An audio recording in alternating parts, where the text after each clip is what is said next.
I brought these today to see if they'll take to a spark from a ferro rod, so we'll give this a go. Well, that's what they look like once you get them out of the packet. And my fire tin, ferro rod, like that.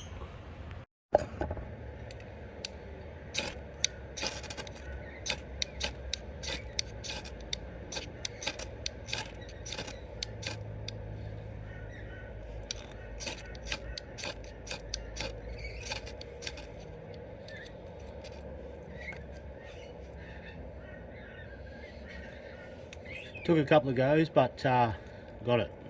That's good.